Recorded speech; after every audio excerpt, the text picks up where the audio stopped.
ಮಂಡ್ಯ ನಗರದ ward number 31ರಲ್ಲಿ ಸಾರ್ವಜನಿಕ ರಸ್ತೆಯನ್ನು ಮಂಡ್ಯ ನಗರಸಭೆ ತನ್ನ ವಶಕ್ಕೆ ಪಡೆದು ಸಾರ್ವಜನಿಕರ ಓಡಾಟಕ್ಕೆ ಅವಕಾಶ ಕಲ್ಪಿಸುವಂತೆ ಆಗ್ರಹಿಸಿ ಗೂಬೆಹಳ್ಳದ ನಿವಾಸಿಗಳು ಮಂಡ್ಯ ನಗರಸಭೆ ಕಚೇರಿ ಮುಂದೆ ಪ್ರತಿಭಟನೆ ನಡೆಸಿದರು. ನಗರದ ಸ್ವರ್ಣಚಂದ್ರ, ಚಿಕ್ಕೇಗೌಡನ ದೊಡ್ಡಿ, ಮಾರುತಿ ನಗರಕ್ಕೆ ಸಂಪರ್ಕ ಕಲ್ಪಿಸುವ ಏಕೈಕ ರಸ್ತೆ ಇದಾಗಿದ್ದು, ಸ್ವತ್ತಿನ ಮಾಲೀಕರಿಗೆ ನಗರಸಭೆ ಹಣ ಪಾವತಿಸದ ಕಾರಣ ಹೈಕೋರ್ಟ್ನಲ್ಲಿ ಮಾಲೀಕರು ತಮ್ಮ ಪರವಾಗಿ ತೀರ್ಪು ಕೊಟ್ಟಿದೆ.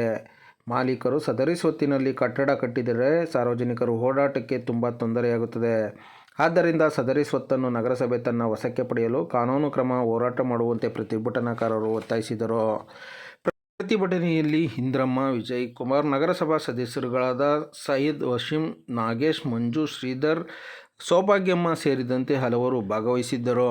ದಯಮಾಡಿ ತಾವು ಇದ್ರ ಬಗ್ಗೆ ಏನು ಮಾಡಿ PFL ಹಾಕಿ ಯಾವ ಬೆಂಚ್ಗೆ ಹೋಗಬೇಕು, ಯಾವ ಥರ ಹೋಗಬೇಕು ಅನ್ನೋದ್ರ ಬಗ್ಗೆ ತಾವು ದಯಮಾಡಿ ಪರಿಶೀಲನೆ ಮಾಡಿ ಸರ್ಕಾರಕ್ಕೆ ಆಮೇಲೆ MLAಗೂ ನಾವು ರಿಕ್ವೆಸ್ಟ್ ಕೊಡ್ತೀವಿ, ಉಸ್ತುವಾರಿ ಮಂತ್ರಿಗೂ ರಿಕ್ವೆಸ್ಟ್ ಕೊಡ್ತೀವಿ. ದಯಮಾಡಿ ಇದ್ರ ಬಗ್ಗೆ ಅಧಿಕಾರಿಗಳ ಎಲ್ಲ ಕುತ್ಕೊಂಡು ಮಾತಾಡಿ ನಮ್ಮ ಗೂಬೆಹಳ್ಳಿ ಜನರಿಗೆ, ಯಾಕೆಂದರೆ ಗೂಬೆಹಳ್ಳಿ ಜನ ಬೇರೆ ಯಾರೂ ಅಲ್ಲ, ನಮ್ಮ ಮಾರುತಿ ನಗರ ನಮ್ಮ ನಗರಸಭೆಯ ಪೌರ ಕಾರ್ಮಿಕರು ವಾಸ ಮಾಡುವಂಥ ನೋಡಿ ಸಾವಿರಾರು ರಸ್ತೆಗಳನ್ನು ಗುಡಿಸ್ತಾರೆ, ಸಾವಿರಾರು ಸಾರ್ವಜನಿಕರಿಗೆ ಅನುಕೂಲ ಆಗುವಂಥ ಆರೋಗ್ಯಕ್ಕೆ ಅನುಕೂಲ ಆಗುವಂಥ ಕೆಲಸ ಮಾಡ್ತಾ ಇದ್ದಾರೆ.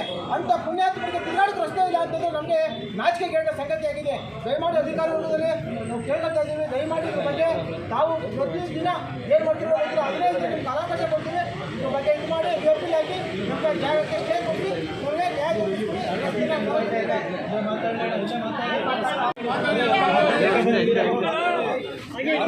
ಅಕ್ಕ ಒಂಚೂರು ಈ ಕಡೆ ನೋಡಿ.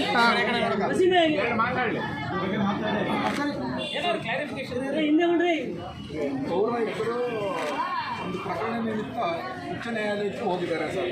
ಅವ್ರ ಪರವಾಗಿ ನಾನು ತಮ್ಮ ಮನವಿಯನ್ನು ಸ್ವೀಕರಿಸ್ತಾ ಇದ್ದೀನಿ. ತಾವು ಈಗ ಹೇಳಿದ್ರಿ, ಮುಖಂಡರೆಲ್ಲರೂ ಏನು ಹೇಳಿದ್ರಿ, ನ್ಯಾಯಾಲಯದ ಆದೇಶ ಈ ರೀತಿ ಒಂದು ಅವಕಾಶ ಇದ್ರೂ ಉಲ್ಲಂಘನೆ ಪರಿಗಣಿಸ್ತೇನೆ ನೀವು ಏಕಾಏಕಿ ಮಾಡಿದ್ದೀರಿ ಅನ್ನೋದನ್ನು ತರ್ತೀನಿ. ಎರಡನೆಯದು ಅವ್ರಿಗೆ ಪರಿಹಾರ ಕೊಟ್ಟಿರೋದನ್ನು ಯಾಕೆ ಕೊಟ್ಟರೆ ಅನ್ನೋದನ್ನು ತರ್ತೀನಿ. ಮತ್ತು ಪರ್ಯಾಯ ವ್ಯವಸ್ಥೆ ಅವ್ರಿಗೆ ಓಡಾಡೋಂಥ ಜನಗಳಿಗೆ ಏನು ಪರ್ಯಾಯ ವ್ಯವಸ್ಥೆ ಮಾಡಬೇಕು, ಮಾಡಿಲ್ಲ, ಏನು ಮಾಡಬೇಕು ಅಂತ ಕೇಳಿದರೆ 3 ಮತ್ತು ತಾವು ಏನು ಮನವಿ ಕೊಟ್ಟಿರೋ ಅದನ್ನೆಲ್ಲನೂ ಪೌರಾಯುಕ್ತರ ಗಮನಕ್ಕೆ ತರ್ತೀನಿ.